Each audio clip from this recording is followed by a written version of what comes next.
Good morning, everybody. We in Reform UK are in very good heart this morning. Our judicial review will not be heard in the High Court on Thursday of this week because the government have given in, admitted what they did in trying to cancel elections, and in some cases with the connivance of the Conservative Party for a second year in a row, and now 4.6 million voters that would have been denied the right to vote despite still paying their council tax will get the right to vote on the 7th of May. And if you think about it, this was the Labour Party, the Conservatives and the Lib Dems in Cheltenham trying to deny people the vote. And we're the party that stands up for democracy, accountability, and I view yesterday as being a really, really big win. A big win, not just for us, but a big win for democracy, something that those that went before us actually fought to defend the very principle of. So this morning, we're quite proud of ourselves.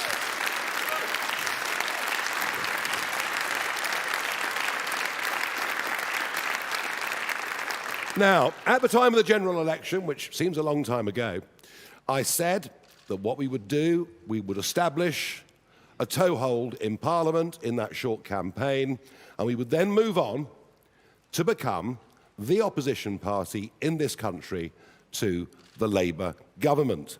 And whilst it may be true that the Conservative Party have more MPs in Westminster than we do, although our numbers are growing quite steadily, there is no question, given that we've now led for the last 200 opinion polls in a row, given that our average lead is between 9 and 10%, that in the country we are the voice of opposition to this government. And so it's time for the party to take the next step. Too often, the criticism over the last 20 months has been that we're a one-man band, to which I generally respond by saying, well, it's better than being a no-man band. But the time has come to broaden the party, to put in place people in shadow positions, and that process begins today, just begins today, with 4 important announcements. There are 3 things really that we're looking for when it comes to appointing people to positions to speak officially on behalf of the party. 1 is the youthful energy and enthusiasm that reformers who've never been in government before have. The second thing we're looking for is genuine experience, because people like Richard Tice and myself, we've not been in number 10, we've never been on the front line. We need people who've been there and who know how it works, or perhaps more accurately, how and why it doesn't work. And then we'll be looking, and we started this process last year, and it's going on today. We then need people who are genuine experts in their area to take junior ministerial positions, because frankly, the lack of real-world experience in government is being felt by every business in the land.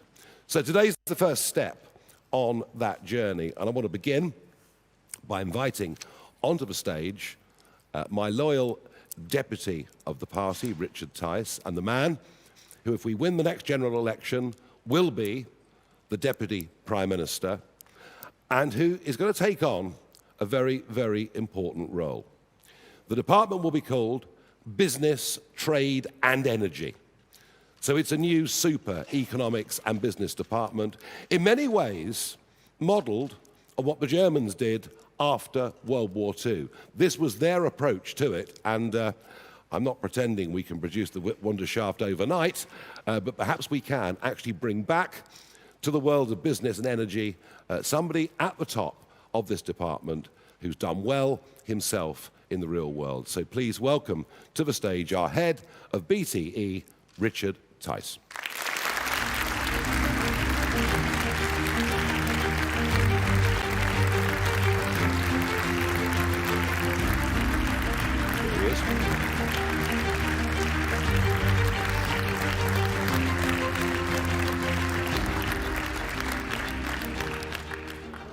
And thank you, Nigel, indeed. I just want you to imagine an economy that's growing at 2.5 to 3.5, sometimes 4%, year in, year out.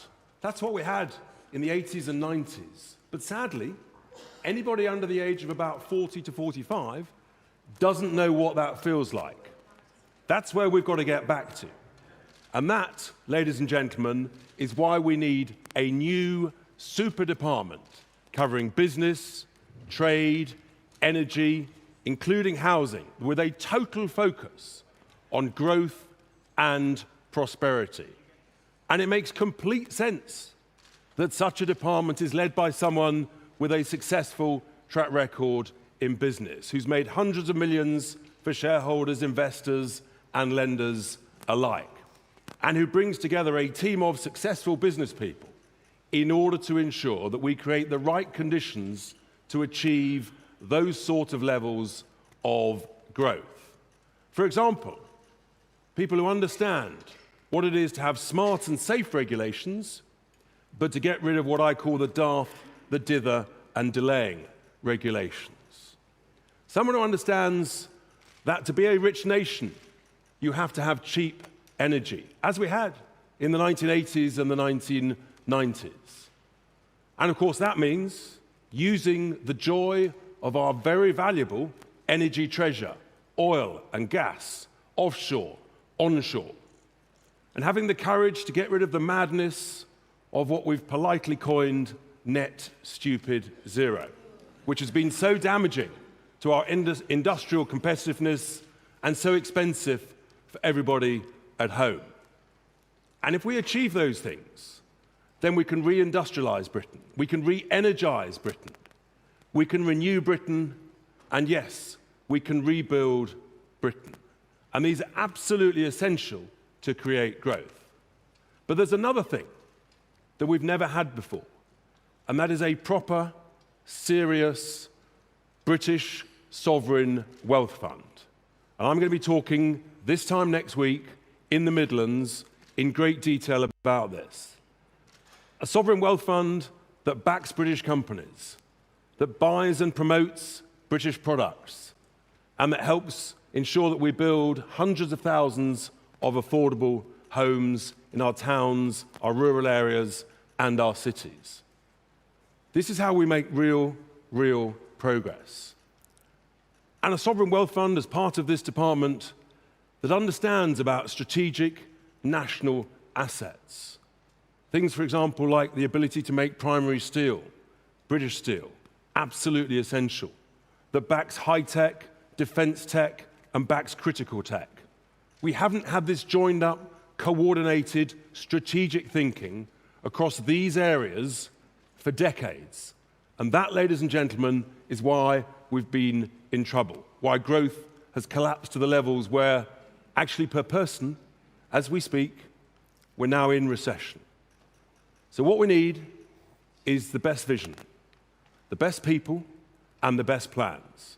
And that, ladies and gentlemen, is what we have in Reform UK. The truth is, our economy needs reform, and yes, it's very simple. Britain needs reform. Thank you very much.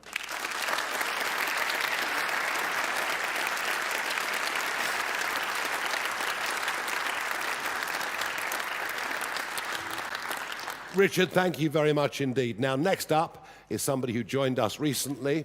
I suspect he might have a little less time now to do all his videos because he's taking on a very big job. I do hope that when I announce him, he's actually going to be here, which would make a nice change. But taking on the very responsible and important role of Shadow Chancellor is Robert Jenrick.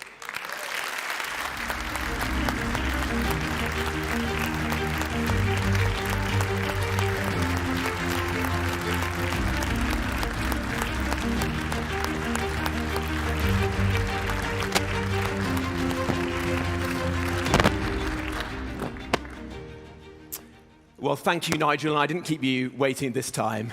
Look, we all know that our economy isn't working. And why is that? Well, we've had decades of mismanagement. But this Labour government is in a league of its own. Its record is tantamount to vandalism.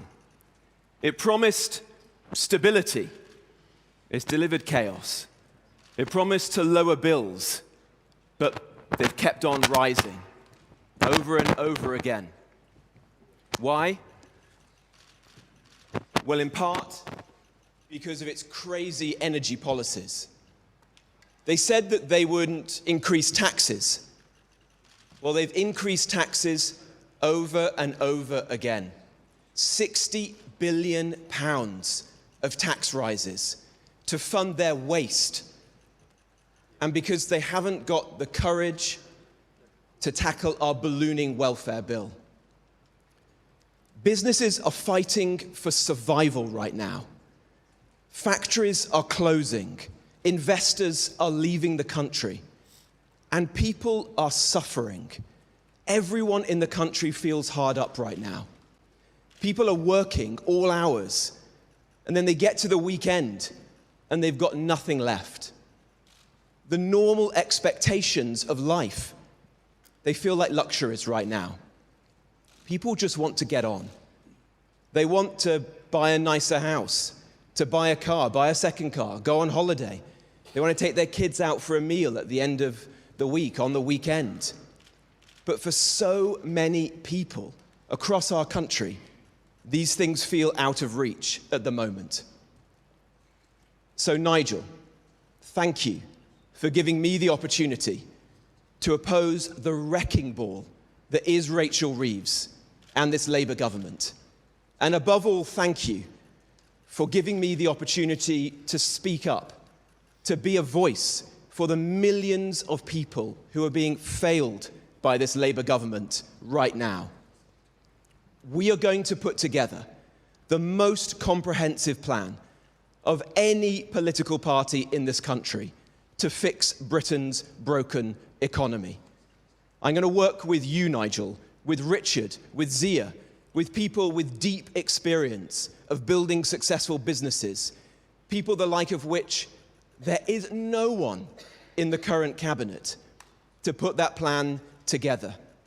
It will be a plan that restores stability to our economy, a plan that cuts waste, that brings down the benefits bill, that ensures that we can lower taxes and cut bills, that brings back good jobs to this country once again.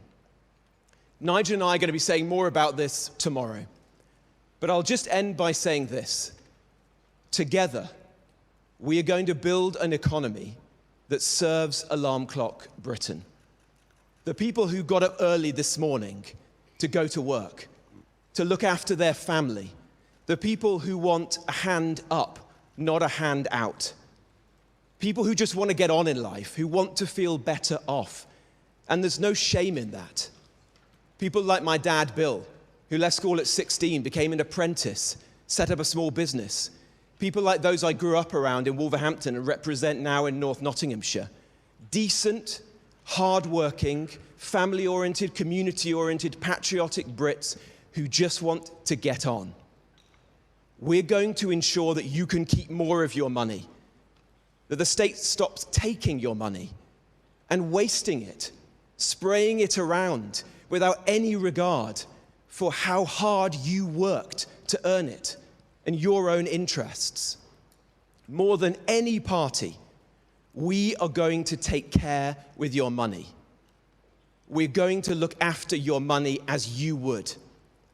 And we're going to work hard every single day between now and the general election and thereafter, if we're lucky enough to be entrusted with leading this country forwards, to earn your trust and confidence. We're never going to forget where we came from or who we're in politics for. We're in politics for you, for your family, for your future, and for this great country. Britain's economy is broken, but it can and it will be fixed with reform. Thank you.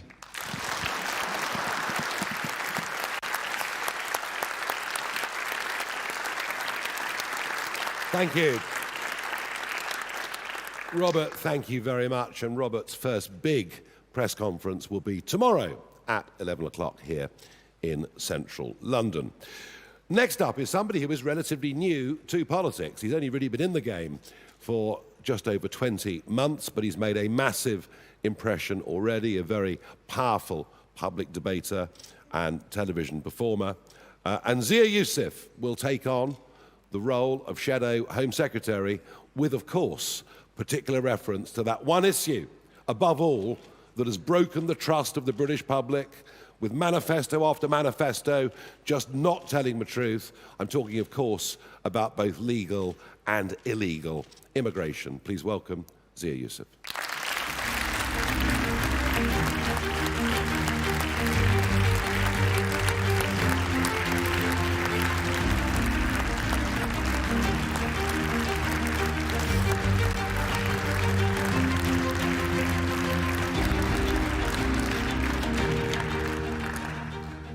Hi everyone, good morning. So I'm going to open with a statistic. 1 in every 25 people wandering around in Britain today arrived in the last 5 years. 1 in every 25 people in Britain today arrived in the last 5 years.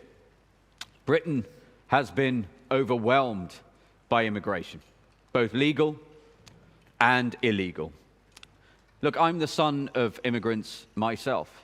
And my parents, between them, have given almost half a century of service to our NHS. I'm really proud of them. So no one knows better than I the invaluable contribution migrants can make to this great country. But we have to be honest. The sheer scale of immigration over the last 3 decades has broken Britain. More people have turned up on our beaches uninvited in the last 7 years than stormed the beaches of Normandy on D-Day.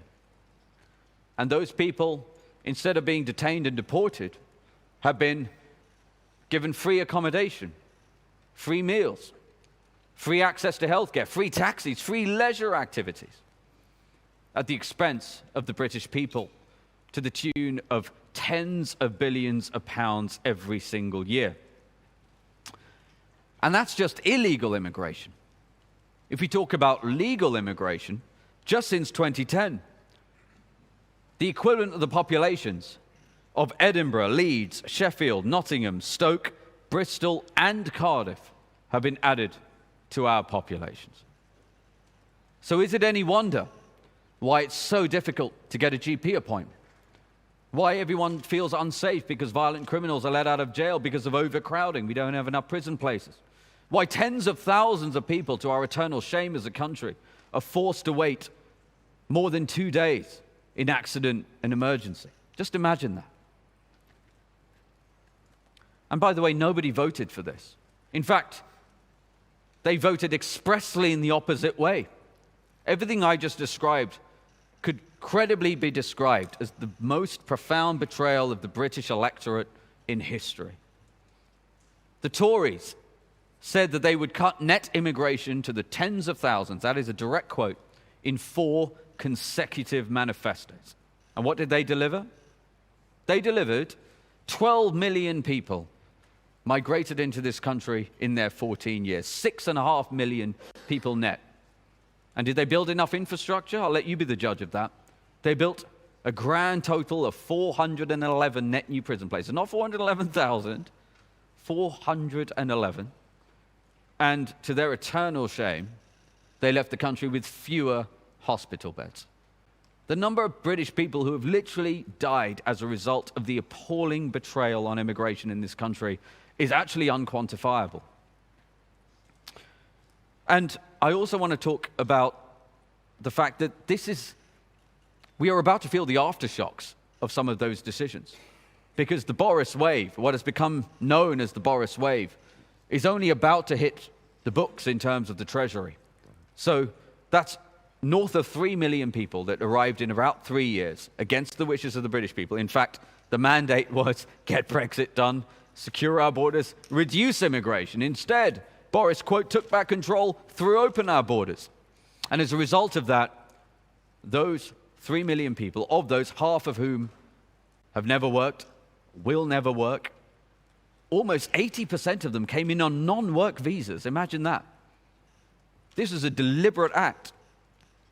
And as a result of all of that, the most conservative estimates assume that as they are granted indefinite leave to remain in the coming months and years, that's going to cost the British taxpayer hundreds of billions of pounds. So I want to be crystal clear. If Reform win the next general election and Nigel's our Prime Minister as Home Secretary, number one, we will stop the boats. Number two, we will enact our plan that we've already published, Operation Restoring Justice. We will not just leave the ECHR, we will derogate from every international treaty that will otherwise then be used to frustrate and upend deportations. We will take on the serious and real threat that has been neglected of radical Islam in this country and ensure that if you come to this country with the goal of upending and usurping our laws, you will be deported forcibly. If you are in this country illegally right now and you are watching this, I want to be crystal clear. As Reform's Home Secretary, I will ensure that you are deported from these lands. A Reform government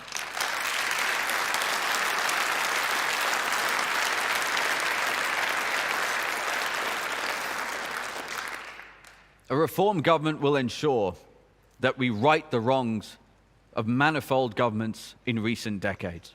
Look, this is a great country, a country full of decent, hard-working, lovely people with the warmest hearts anywhere in the world. And the reason I know that is because my mum would tell me that over the dinner table for decades, how lovely the people here are in this great country who welcomed my parents, for which I'm so grateful. But I will not allow, and a Reform government and Nigel will not allow, that goodwill to be taken advantage of. And for decades now, those lovely people of Britain have been betrayed by a political class that have failed in their most basic duty. We will not fail in that duty. We will uphold that duty. We will stop the boats. We will secure our borders. We will deport people who are in this country illegally. We will keep British people safe. And as a result of that, a Reform government with Nigel Farage as our Prime Minister will make Britain poised, proud, prosperous, and powerful. Thank you very much, everyone.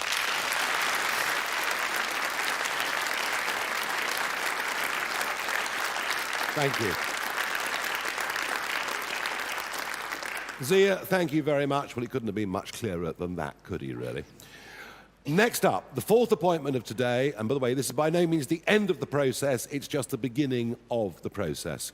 But fourth up today is somebody whose absolute determination in politics has always been very, very clear. And she is itching to get on with this brief, because I think that millions of parents all over this country are in a state of despair about what their children are being taught at school, about far too many young people being sent to university and being lumbered with heavy debts without any benefit to them in the workplace.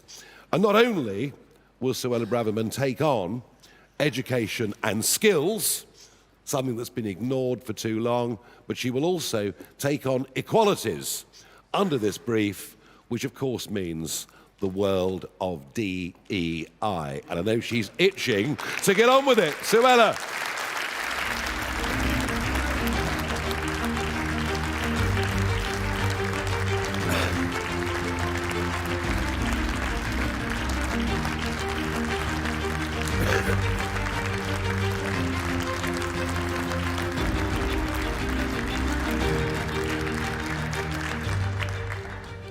Good morning. I'm deeply honoured to have been asked by Nigel Farage to be Reform UK's spokesman for education, skills and equalities. Now, what we teach our children, and indeed how we teach them, has a profound effect on the destiny of our country. I've been passionate about education myself for years because education changed my life. And frankly, I wouldn't be standing here today were it not for the wonderful teachers, wonderful schools, and brilliant education that I was so lucky to receive. Yet it is clear today that in too many respects, we are getting it wrong in our schools. Across our schools, a quiet crisis has taken hold. Violence and disorder have eroded the authority of teachers.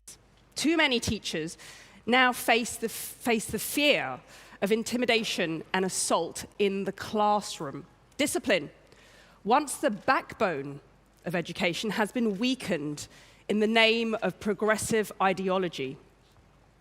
At the same time, the foundations of knowledge, literacy, and numeracy have been undermined by this Labour government.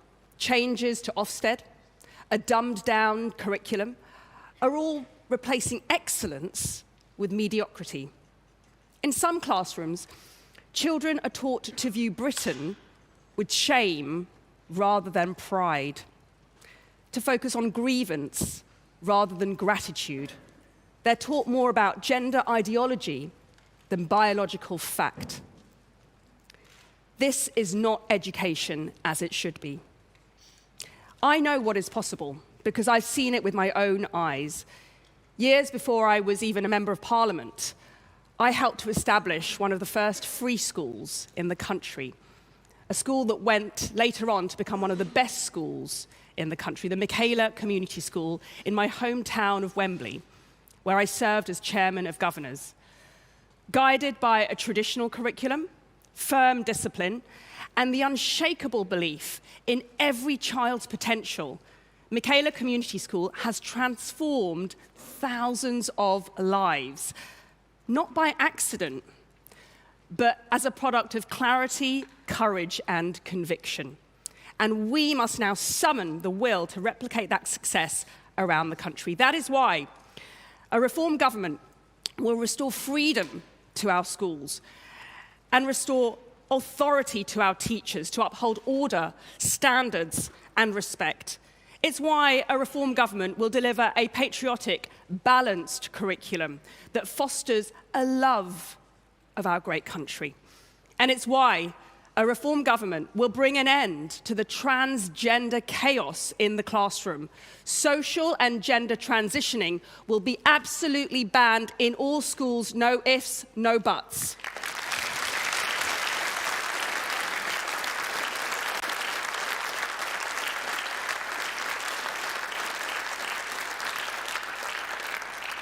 Meanwhile, too many of our universities are failing our young people. Today, 700,000 graduates are unemployed, each of them carrying on average £50,000 worth of student debt. The truth is that too many of our young people have been sold a lie about university, wasting 3 years of their lives on Mickey Mouse courses, all while we have a chronic shortage of nurses, builders, and care workers. The system is broken. So I tell you what we need. Instead of Tony Blair's 50% of young people going to university, this is what we need. We need Nigel Farage's 50% of young people going into the trades.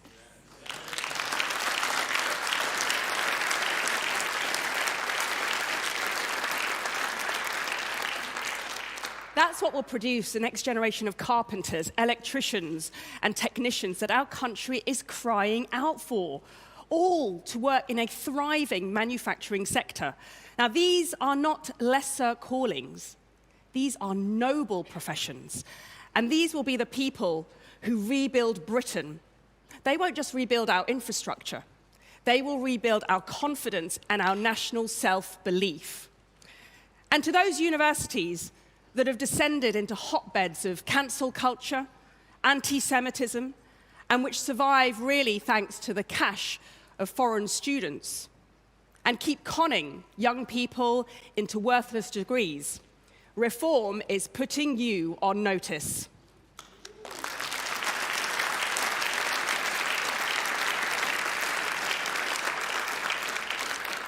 And finally, in my equalities brief, let me say this.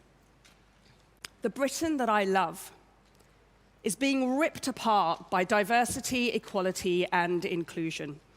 Because the truth is that DEI has become less about diversity and more about conforming to left-wing ideology. Less about equality and more about prejudice against white people. Less about inclusion and more about exclusion of those who dare to challenge the dogma. It's why was it acceptable for white Christian men to be discriminated against by the Sentencing Council? Why Did nobody do anything for years when the police turned a blind eye when thousands of white working-class girls were being systematically raped by largely Pakistani Muslim grooming gangs? And why does no one in this government seem to care that it's white working-class boys who have the worst educational outcomes in our country today? So do you know what a reform government will do? Well, on day one, we will get rid of the Equalities Department.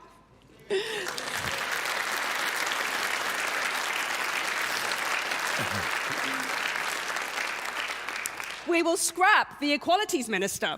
Yeah, I'm doing myself out of the job. And we will repeal the Equality Act, because we are going to work to build a country defined by meritocracy, not tokenism, personal responsibility, not victimhood, excellence, not mediocrity, and unity, not division. So let's build a country where every young person, regardless of where they come from, regardless of the color of their skin, their religion, what their parents did, where every young person can rise as far as their talents and efforts can carry them. That's the country I love, and that is the country we can build together. Thank you.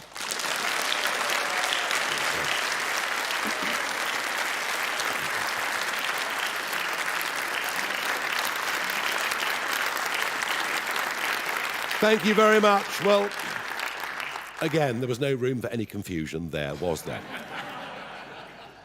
What you're seeing today is just a start, but a very important start, and 4 very competent, capable people who will take on these areas, do their own press events, travel around the United Kingdom, and you'll be seeing a lot more of all of them over the course of the coming days, weeks, and months, and who knows, maybe a little bit less of me. We're certain that Britain is broken and that Britain needs reform. We're deadly serious about what we're doing. We are now the opposition to the Labour government, and we intend to campaign in even more seats than we thought this time yesterday as May the 7th approaches, which is our next big, very big landmark moment. Now, I have a number of questions from the press, and you can address them to me or any of the panel. It's entirely up to you. First up is Christopher from GB News. Thank you, Nigel Farage. Some quick questions. Why no Defence Secretary? Why no Foreign I can't win, Secretary? really, can I? Well, no, but these are the most important issues facing this country, our protection. Why have you chosen these individuals for these jobs particularly? What about others? Lee Anderson, he's not here. Sarah Pochin, why have you chosen people who aren't MPs for jobs over MPs? And Richard Tice, are you happy you're not Shadow Chancellor? OK, I can't win. This time yesterday, we're a one-man band.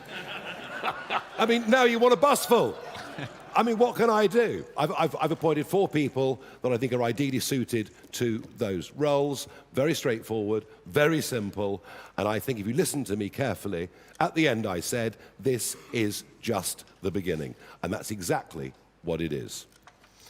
OK, do you want to respond to that, Richard? Yeah, look, we're all delighted. We're getting on with the job, and as Shadow Deputy Prime Minister, leading a huge department that meets my skills, doing things differently, that's who we are at Reform. And this British Sovereign Wealth Fund that I talk about next week, come along, Chris, to the Midlands. I know it's a bit further north, but come along and you'll listen to the detail. Yeah, your question actually sums up in a way why we failed post-war and why Germany didn't. They thought about economics and business differently to us, and they outperformed us decade after decade after decade. And we didn't. We left absolutely everything under the Treasury banner, and frankly, there's an awful lot more to do out there, out around the country, and I'm looking forward to Richard. Well, I mean, we'll barely see him. He's going to be in Aberdeen, and he's going to be up visiting what's left of our refineries, what's left of our manufacturing industry. So it's an absolutely vital job, given the dire economics we're currently in. Alex from the BBC.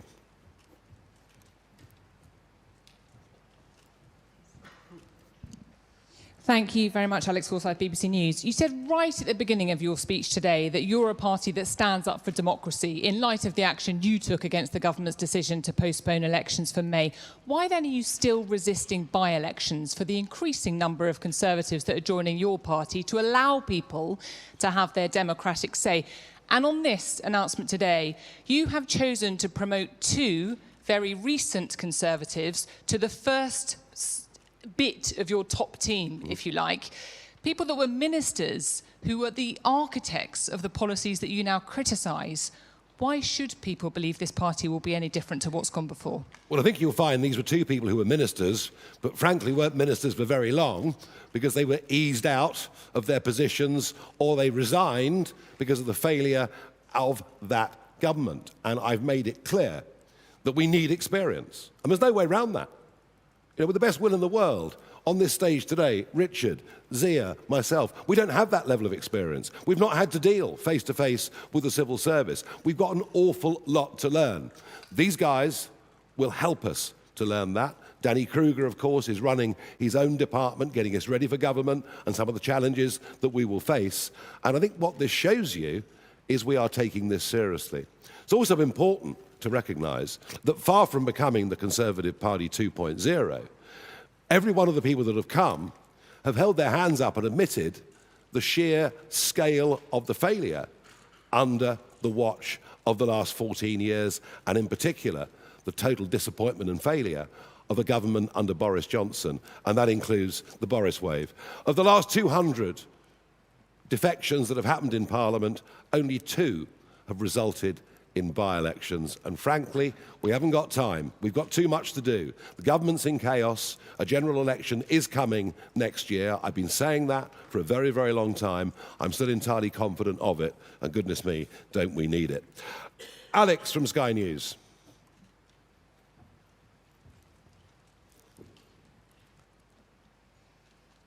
Nigel, Kemi Badenoch said recently that defections to your party had allowed her to get rid of drama queens who create problems. How are you going to ensure that reform won't fall prey to the same psychodrama that plagued the Tories? Very simple. If people mess about, behave badly, and are disloyal, they won't be here very long. We're not going to put up with it. We're not going to put up with it. We'll have our disagreements, of course we will. But we'll have those disagreements in private, behind closed doors, resolve our issues, resolve our disputes that naturally happen when any group of human beings come together. But, I mean, you know, I won't tolerate it publicly. We haven't got time. We're not going to put, you know, we are not going to aim for government to put it through the same psychodrama that the Conservatives did for over 4 years, where they spent more time fighting each other than they did fighting for the country. So I think we're pretty clear on that, and everybody that's doing this, you know, is doing this with a very clear sense of purpose. We genuinely believe that this country is in deep, deep trouble. The spiral of decline is rapid, and it needs to be turned around. And indeed, one of the most common things that is said to me in the street now by people who are supportive is, you may be the last chance we've got. And that's just how seriously we're taking this. Harry from ITV.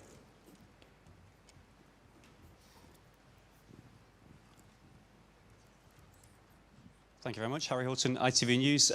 Nigel Farage, you'll be well aware that 2 of the people standing beside you also wanted the role of Shadow Chancellor, and they haven't got it. You say you're not a one-man band anymore. Are you sure you can keep this band together for the next however many years until the next election? And then a question to Zia Youssef. Have you spoken to the man to your left about the Boris wave, as you call it? And have you two put your differences aside? Well, I don't think Zia's held back on the Boris wave too much, do you? And from what I can remember, Jenrick resigned as immigration minister. What more do you want? What more do you want? He resigned. He could see what was going wrong. He tried to put the right things in place. So I don't think we need to answer the question, frankly. I think it really rather speaks for itself. Gary from Channel 4. Thank you very much. Rather grand titles here. Am I meant to call you Shadow Prime Minister? You've called me many things over the years. It's okay.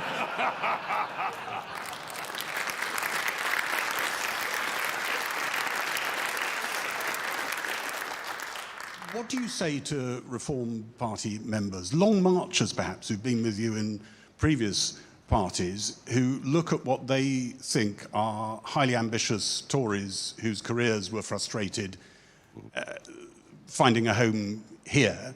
And you said this was a one-man band until very recently. Is there a reason for that?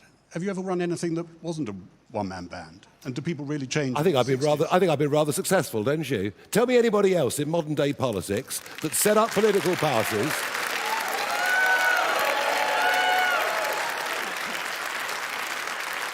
I am a political entrepreneur.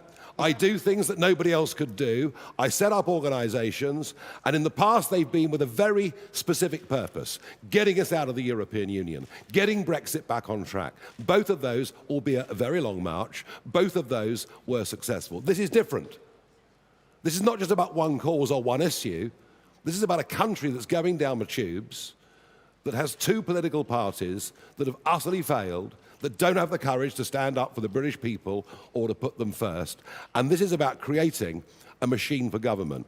And I'll tell you what I'm really pleased about. A year ago, you look at opinion polls, and Farage's popularity and the party's popularity were two different things. There was a big gap between the two.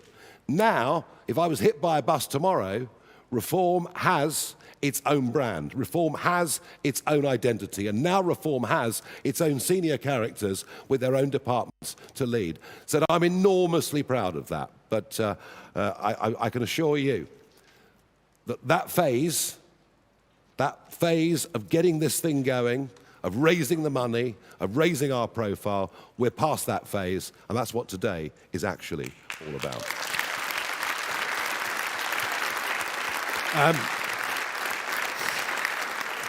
Next, we have Andy Bell from Channel 5. Thank you very much, Andy Bell, 5 News.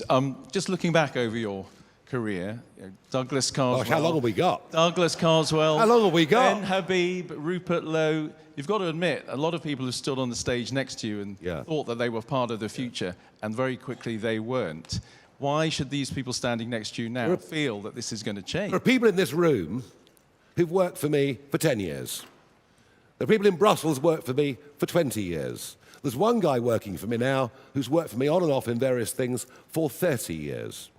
What you will find is that I am very, very loyal and trusting of people who return that courtesy. Now, there have been one or two people over the years who think, well, it's really back to the previous question, well, if Farage can set up a party and get millions of votes, we can. And you're witnessing that process going on at this very moment in time. Thank you very much indeed. And good luck to them. It won't last long. Next up, Claire from the Daily Mail.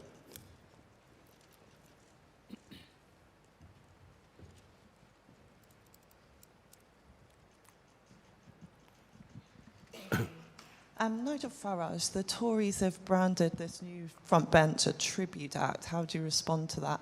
And Robert Jenrick, is your ambition to be a tax-cutting chancellor?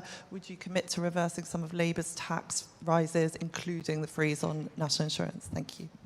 2 responses. Number 1, we won that court case yesterday against the Conservative Party, who stood up in Parliament and said it's an outrage to delay elections, and then in the case of Norfolk, Suffolk, East Sussex and West Sussex, tried to put off the elections for a second year in a row. And that's your Tory party, facing both ways at the same time, no sincerity, and frankly, after May the 7th, when you come to our May the 8th press conference, you will see they have ceased to be a national political party, geographically. It's over.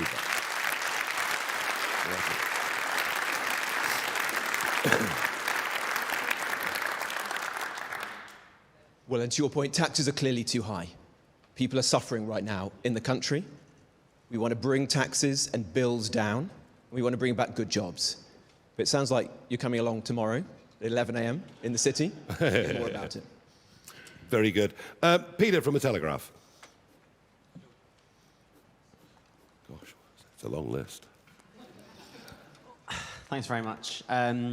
Nigel, back on local elections, Is Labour trying to throw its own lawyers under the bus by saying that their legal advice changed? And should they need to publish both sets of advice they were given to show how it changed? Yes, I'd love to see all the legal advice published. I wonder whether there was any. They got away with it last year.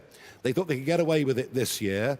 They didn't realise or reason that we would, have the muscle to take them to judicial review. I was delighted when the boss of the Electoral Commission over the weekend said what they were doing was illegal. Clearly, what they did was illegal. They knew they were going to lose in court. That is why they caved in, all of which makes me ask, how can Steve Reed go on as the minister responsible, having attempted to take away the vote from 4.6 million people? I'm very surprised he's still in position after yesterday's letter. I really am. Thank you. Let us move on to Noah from The Sun. Thank you. Noah Hoffman from The Sun. Mr. Farage, one of your Reform colleagues, Nadeem Zahawi, went on the radio and spoke about what he described as a terrifying ordeal where he saw a man who looked either tired, perhaps a bit dodgy, and that sparked a lot of ridicule. Was he being too precious, or do you think he had a wider point to make? The wider point is, and you can listen to the North London posh commentariat, who will tell you that crime is coming down, that London has never been safer. Well, maybe they should get out of their chauffeur-driven cars and walk around a bit more. And I think that's a snapshot of that that Nadeem Zahawi was talking about. Fear of crime and actual rising crime will dominate the May the 7th elections that take place in all 32 London boroughs, and I believe it will as we go on and fight the mayoral elections against Khan, who's going to run for the 4th time. I believe that issue, amongst all others, means that I do genuinely believe that Lena Cunningham is favourite to be the next Mayor of London. Genuinely, I do.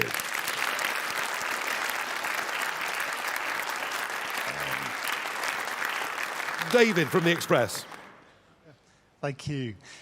If after the May elections we see potentially the SNP still in power in the Scottish Parliament, and Plaid Cymru obviously are in a great race with yourselves to lead the Welsh Parliament, do you fear that a reform government could actually find one of its greatest immediate challenges is holding the United Kingdom together? And if I could just ask Mr. Jenrick, regarding the axing of the two-child benefit cap, is that something which a reform government would restore, or are you going to welcome that it's gone, and where's the money going to be spent? I'm going to speak for Robert here. Wait for tomorrow. Is that right? 11 o'clock tomorrow, Robert will lay all of this out, okay? So there's no point pursuing that. No, I'm not. I was told that Brexit would break up the United Kingdom. I see no evidence of that. Plaid have risen in the polls in Wales as Labour sink to catastrophe in what was really one of their traditional heartlands, particularly in the south, in the valleys. But actually, if you look at the polls in Wales, Reform are 4 to 5 points ahead in most of those polls. In Scotland, yes, the SNP are in the lead. They believe in separation from the United Kingdom, but I think they also believe in their hearts they would never carry that in a referendum, and that there isn't going to be one for some years to come. So no, I don't fear that at all. Daisy from The Times. Thank you. For Nigel Farage, is this the end of the defectors now you've used up 4 of your strongest bargaining chips, or have you deliberately kept the roles of Foreign and Defence Secretaries under wraps so that you retain a bit of your bargaining power? And for Robert Jenrick, I appreciate you're giving a speech tomorrow, but a big story today is that unemployment has hit the highest level in 5 years. As Reform's Chancellor, what would be your plan to fix this? Well, look, the economy is in a real mess right now. We can all see that. And nothing is more important to us as a party than jobs and getting companies to employ people and getting people back into the job market, particularly young people. Youth unemployment in this country is now at its highest level in years. It's higher than it is in Europe now for the first time this century. This is going to be one of our priorities. How do we do that? Well, we're going to set out our economic plans tomorrow, but it's going to be about reducing bills, having a sensible energy policy to make our country more competitive once again, reducing taxes as we can, and bringing back good jobs in all parts of the country. So hopefully I look forward to seeing you tomorrow morning. Very good.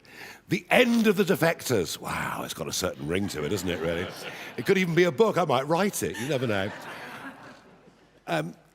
You will have known that on the Conhome site that Robert was the most popular frontbencher and that Suella was the most popular backbencher.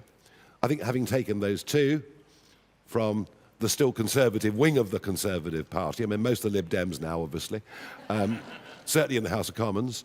Do you know something? I'll answer that honestly. There are very, very few, hardly any, other people left in the front lines of this Conservative Party that we would even be vaguely interested in.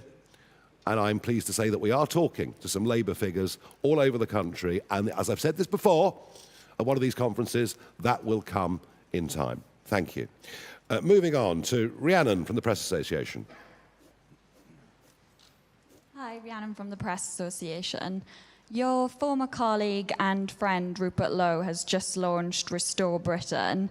Are you feeling threatened at all by Restore Britain? And particularly now he's had the backing of Elon Musk, and it could split your vote. I don't know about former friend. He sued me in 2019, as he sues everybody. And if you look at the history of Southampton Football Club, and then look at the history of WH Ireland, which he chaired in the city of London, you will see he was removed from both of those roles after lawsuits galore and two very dramatic EGMs. So friend would be stretching it just a little bit.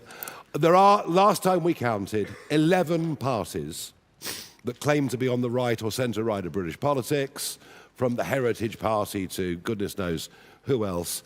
There is only one proper brand of centre-right politics in this country. It's called Reform. And as I'd mentioned earlier, you know, people think, oh, Farage has done it. We'll just set a party up. It'll be marvellous. We'll sweep the next election. It just isn't as easy as that. Now, does he have a profile on X? Yes, he does. Is Elon going to support him? Probably. But you see, you know, when he stood up and said that we've got to consider the mass deportation of entire communities, including those born in the United Kingdom, that just moves way beyond a point of reasonableness, of decency, of morality. And that was the moment at which, you know, I realised we just had to get rid of him and get rid of him as quickly as we could. And I think in terms of the way we dealt with that, we were probably more brutal than the other parties. But you know what? That's the way it's going to be. Thank you.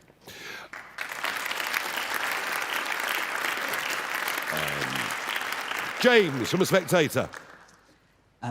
Zia, firstly, can I just ask how you reconcile your new role with your existing commitments as head of policy?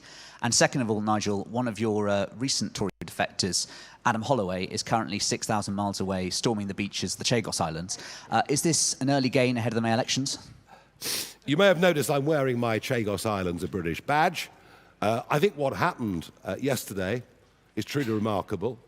A people who'd lived for centuries on those islands, forcibly, and as it turns out, totally unnecessarily, removed from the islands, almost a crime against humanity, frankly, by a Labour government in the late 1960s. They were moved to Mauritius, where they met the most appalling racism and poverty. They're living in this country now, mostly around Crawley Airport, which is extraordinary, around Gatwick Airport in Crawley.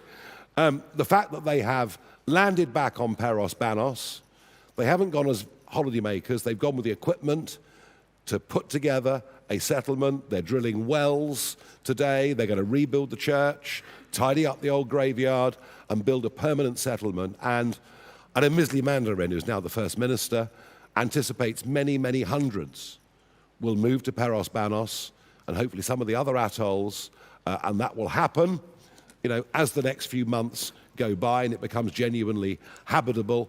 I think what's happened is totally extraordinary. And the fact that Adam Holloway, who is now Reform, has been expedition leader is terrific.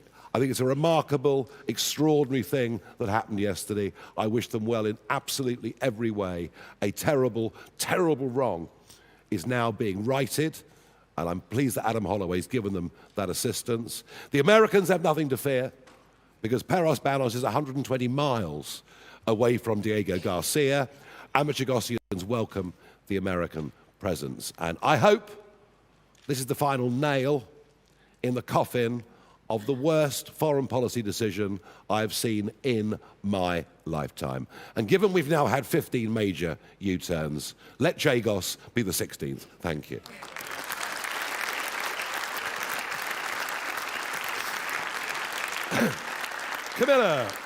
Camilla from the Daily Tea. Hi, everyone. Just to follow up on PA's question, actually, Rupert Lowe, according to Find Out Now, is polling at 10% with his Restore Britain. I will ask you whether you think that's a credible figure. Second of all, with the right divided 3 ways, 11 ways, according to you, I did ask Zia Youssef on my GB News show on Sunday if faced with the prospect of a so-called progressive alliance of Labour, the Lib Dems and the Greens, would reform do its patriotic duty to unite the right? And he seemed to indicate yes, which seems at odds with your position. So Well, are you united in reform on uniting the right? Do you know, there is disagreement in political parties. It happens. And between human beings. Look, I've no intention of doing a deal and shaking hands with people that I believe to be utterly dishonourable. And that is how I view the Conservative Party, and particularly after 2019, you know, we got rid of Theresa May. It was the Brexit Party that did it, albeit the Spartans helped get us to that line. And, you know, we sort of opened the door up for Boris Johnson, helped him get a bigger majority, and I feel absolutely betrayed by Johnson and what that Conservative government did. I've been in business a long time. I do lots of deals. Some are successful, some are failures. But you know what? I do deals, I look people in the eye, I shake their hands because I trust them. I do not trust this Conservative Party, and the best evidence of that is Kemi Badenoch's performance over the cancelled elections, facing both ways at the same time. That's no use to me at all. As far as Rupert Lowe is concerned, there will be some polling published later today that shows his recognition factor amongst members of the British public. It is not very high at all. And so a push poll that says 10% is utter rot. The party isn't even registered. He won't be on 1% anywhere, not even probably in Great Yarmouth. Thank you.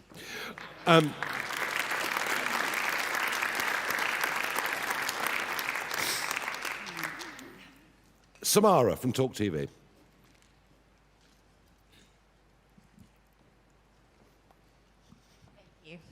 Mr. Farage, has there been any internal upset within the ranks about your appointments today? And is it true that you plan to make a 5th great office of state?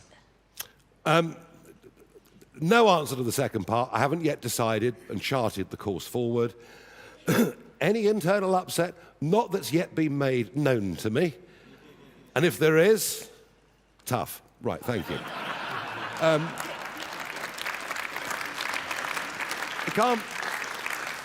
We're not mucking about here. We haven't got time. The country's in too much trouble. We've got to get on with the job. Hugo from the iPaper.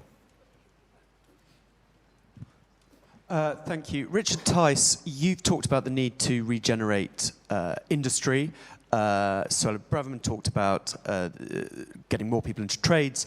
And obviously, Nigel Farage mentioned Germany's post-war journey a couple of times. Mr. Tice, is it your intention to reduce the proportion of Britain's economy that relies on services if you get into office?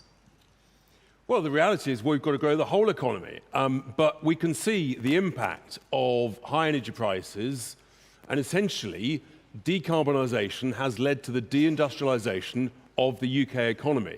And it's been an absolute disaster. And it's why one of the main reasons we've got no growth whatsoever. Let's grow all of the UK economy across the range of different sectors as fast as we can.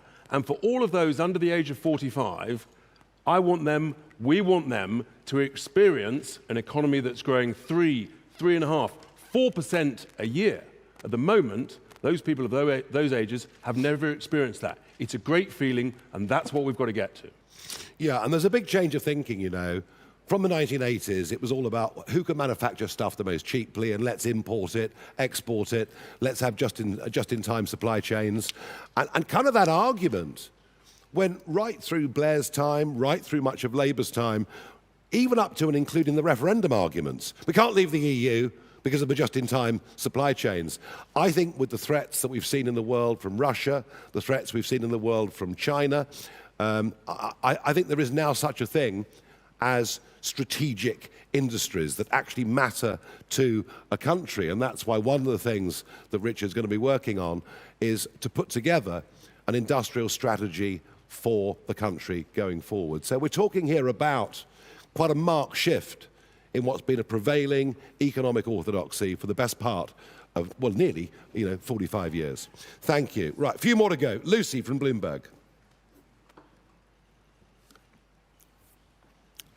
Thank you.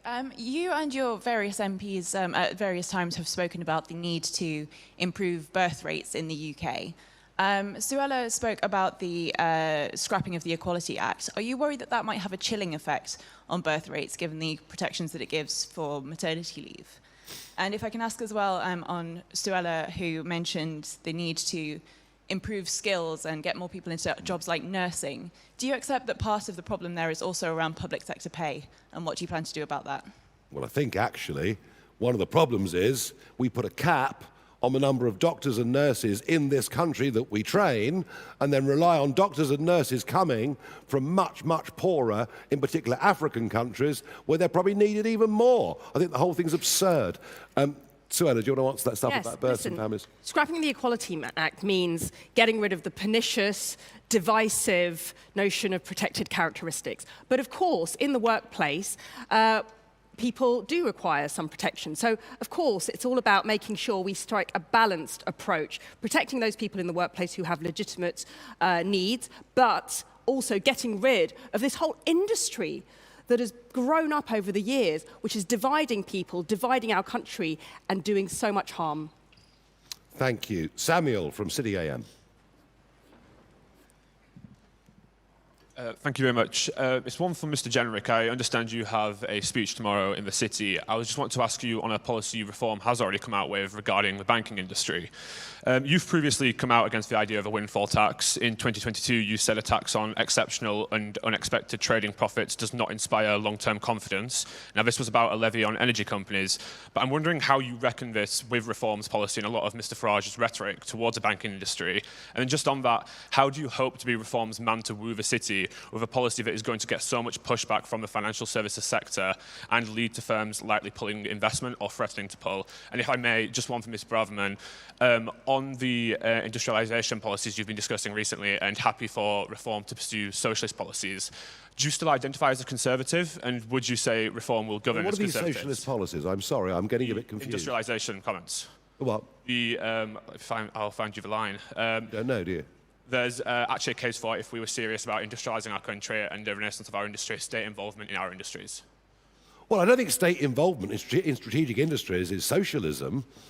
I mean, I understand you saying that socialism might be, a very high percentage of the British economy, being involved in what in the old days we would have called the means of production. There's nothing socialist about saying that the British government should maybe take a stake in some of these strategic industries. That's not nationalisation, far, far from it. So I do actually reject that completely. Robert? Well, if I can concur with Nigel there, there's nothing socialist about saying that our economy should be concerned about salvaging strategic industries like steel or car making. We're losing those strategic industries now, and as a result of the crazy net zero policies, frankly, of the last Conservative government and now of this one, we're rapidly deindustrialising. It's not socialist to say that we want to revert that, particularly when we're a 90-odd% service-based economy that is being massively disrupted by AI. So we're going to have an industrial strategy, and we're going to have an economic plan that salvages the good jobs and those strategic industries. Be in no doubt of that.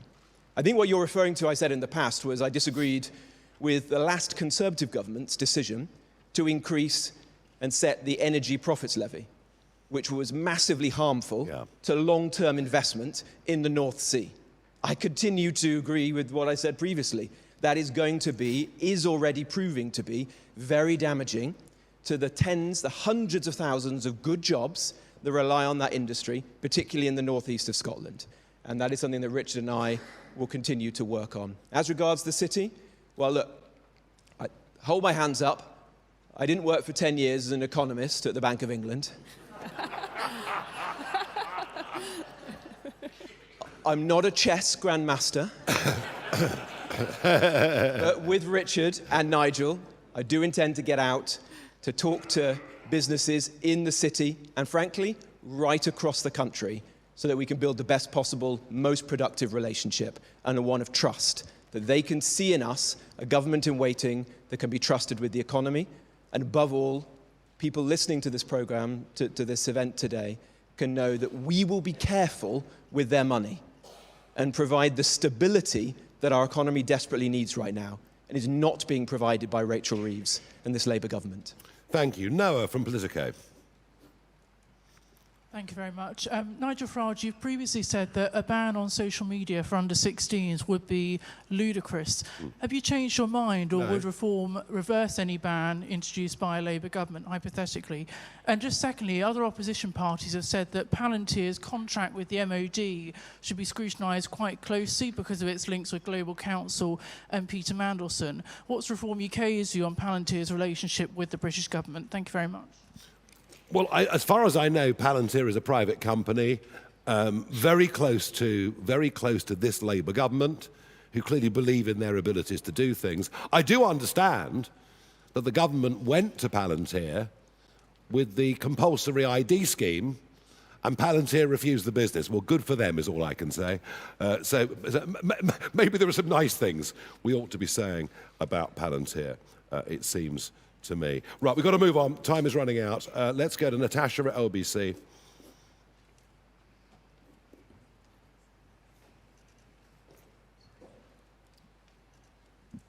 Thank you. Mr Farage, you've repeatedly talked about the lack of business experience in the current cabinet and, of course, in the Treasury. Yeah. Are you sure that Robert Jenrick has enough of that, given his past working as a lawyer and in an auction house, or was this just the price of his defection? As far as I was aware, Christie's was a private business. Am I wrong? Sorry, say again. Christie's is a private business. Am I wrong? So you're saying you do feel like... And what was his position at Christie's? I don't know. What was his position? Well, you ought to know. Robert, I mean, have you ever worked in the private sector? Well, unlike everyone in this Labour cabinet, I have worked in the private sector. In fact, I only worked in the private sector before coming into Parliament. I worked in the city as a lawyer. I worked in business, helping to run a great British business. And I've served in government and around the cabinet table, including in the Treasury. So look, I'm proud of what I've done. I believe I bring experience to this team.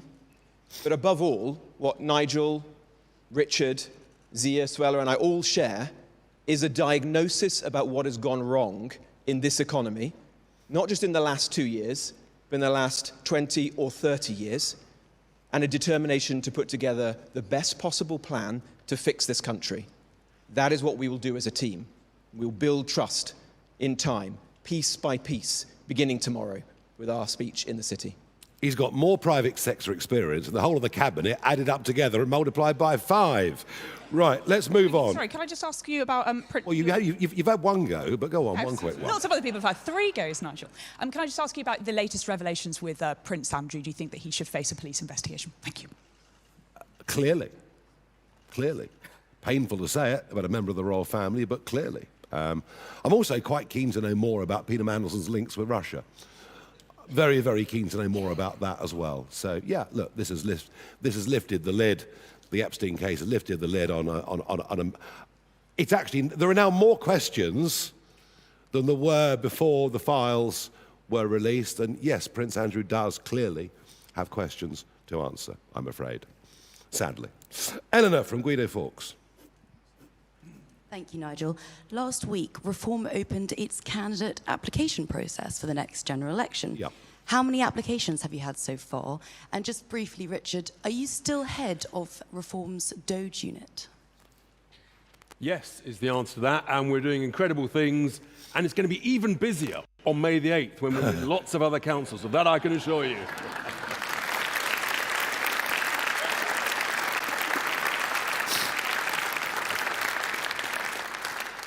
I don't know is the answer.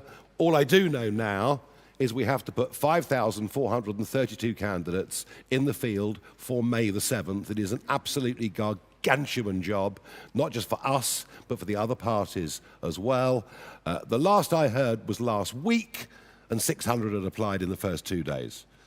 But beyond that, I couldn't tell you. But my focus, clearly, has got to be, our focus, all of us, has got to be making sure we really are battle ready for May the 7th, including another 900 seats that'll be fought that weren't being fought yesterday morning. So that gives you some rough idea. Okay, Millie from The Independent. Thank you. Matt Goodwin has suggested that people who don't have children should be taxed extra to tackle what he sees to be a growing fertility crisis in Britain. Do you agree that fertility in Britain is a crisis that needs to be tackled? And is taxing those without kids something Reform would consider implementing? I wouldn't want to tax anybody more, but you might give people tax breaks for having quite a few children, given that the cost of living is as appallingly high as it is. And, you know, it's really interesting. I mean, I did a surgery event the other week in Clacton, and bloke says, he says, I'm working 7 days a week. I'm working all the hours God sends. I'm clearing out lofts. I'm doing this, that, and the other. He said, the people next door, it's different for them. They don't get up till midday. Deliveroo keeps bringing food round. He said, they go on holiday. We can't afford it. So there is this incredible gap now. And actually millions of people working who might be better off claiming a whole range of benefits. So if part of our strategy going forwards, if part of it, it'll be up to him, not me, if part of our strategy going forwards is to find some way that we can help young working people have kids in an affordable manner, that to me would be a very decent and very good thing to do. And kind of gets back a little bit to the earlier question about equalities in birth. Right, 3 more. Anna from the FT. My first question's to Zia Youssef. You've no doubt seen the incredibly violent scenes unfolding at the hands of ICE in the US, and yet you've boasted about creating the UK's version of that here that would round up hundreds of thousands of illegal immigrants and deport them. Do you really believe that the British public want a Trump 2.0 immigration policy? And my second question is to you, Suella. You went to a private school that charges £17,000 a year. Oh dear, you better emigrate, I think. I mean, clearly, it's absolutely appalling. Richard, what a terrible human being she must be. Not at all, not at all. Richard, Nigel, Robert and Zia, I believe, all went to expensive private schools. Very good, what fun. What do you say to members of the public who might query your party's commitment and belief in state education? And are you able to confirm whether your children go to state schools? By the way, I love the FT. It's fantastic. The day after the big Mandelson story broke, your front page politics story was about a Reform councillor in Kent. So we'll leave it there and we'll move on.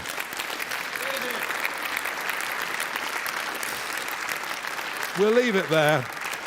There's no point. There's no point. Just write some silly story tomorrow and have fun with it. And we won't bother to read it. Peter from The Guardian. I've got a question for all 5 of you. I'm slightly worried about you might be feeling left out. But it's going to be a quite quick one, so yes or no answers will be fine. There's been a big measles outbreak in North London, seemingly due to the lower rates of MMR vaccination. Keir Starmer has released a statement this morning basically saying that this kind of thing shouldn't be the factor of a culture war. It's about protecting people. So would each one of you agree with Keir Starmer on that, and would each one of you urge parents to give their children the full MMR vaccine? Thank you very much. Yes, absolutely, 100%. And by the way, I've always believed in vaccines. I've always thought vaccines have done a hell of a lot more good than harm in society. The only argument is that we were given something over COVID that we were promised meant we couldn't catch COVID again or we couldn't pass it on, and that simply wasn't true. And the government told us that, all the while they knew that it wasn't true. So it was, they could have had a different diagnosis for it. But yeah, to see the outbreaks in measles is, I think, in 2026 is very disturbing, yeah. I don't speak on their behalf. Yes. Do you want to answer that one?